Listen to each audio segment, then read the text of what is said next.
The committee will come to order. Before we begin, I'd like to take a moment to address our guests in the audience. Thank you for being here. We appreciate everybody being here. We think engaged citizens are welcomed, and you are a very valuable part of our process, so appreciate it. But I do want to remind our guests in the audience that the chair is obligated under the rules of the House and the rules of the committee to maintain order and preserve decorum in the committee room. I know that we all have deep feelings on these issues, that we all may not agree on everything, but I ask that we all abide by these rules and be respectful of our audience members, our viewers, and our witnesses. The chair appreciates the audience's cooperation in maintaining order as we have a full discussion of these issues. So the chair will now I'll recognize myself for our opening statement, 5 minutes. As people, as a committee, and as a Congress, there are few things that are more essential than our responsibility to protect our children. Today, the harms kids face online are complex, they are immense, and they're constantly changing. In August of 2025, the ranking member and I sat down and made a commitment to try to deliver a bipartisan package to empower parents and to protect children and teens online. We both recognize the gravity of the issue. We both recognize that parents across this country are asking for action.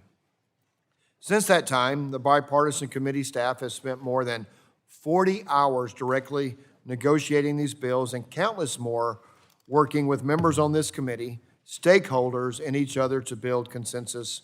Dozens of hours of negotiation, drafts, red lines, counterproposals, serious engagement, and good faith efforts. And I'm disappointed that despite all that work, we're ultimately unable to reach a bipartisan agreement. This committee has a long history of working across the aisle on issues affecting children and families. In the past, we have shown that when the stakes are high enough, we can put politics aside and work together. And that is why it is unfortunate that the slate of bills today before us is not bipartisan. But at the end of the day, members of Congress, our responsibility is to our constituents, especially our children.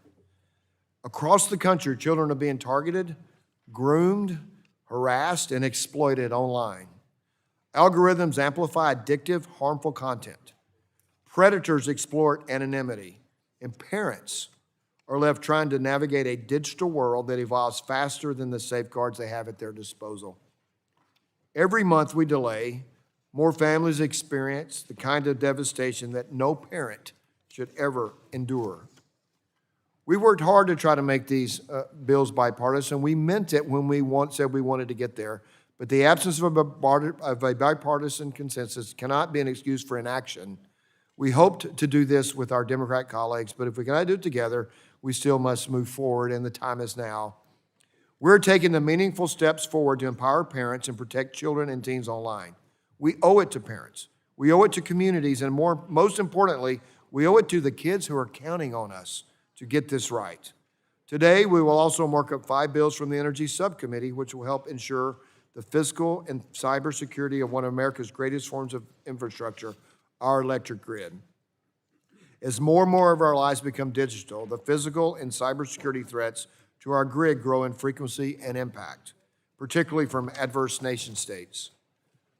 These bipartisan cybersecurity bills will help combat those threats by strengthening DOE's leadership when it comes to securing the energy sector, providing targeted funding and technical assistance to rural and municipal utilities, and authorizing public-private partnerships on grid security to enhance information sharing. I appreciate the willingness of the Ranking Member Pallone and Ranking Member Kasser to work with us on these important bills and look forward to moving them forward together.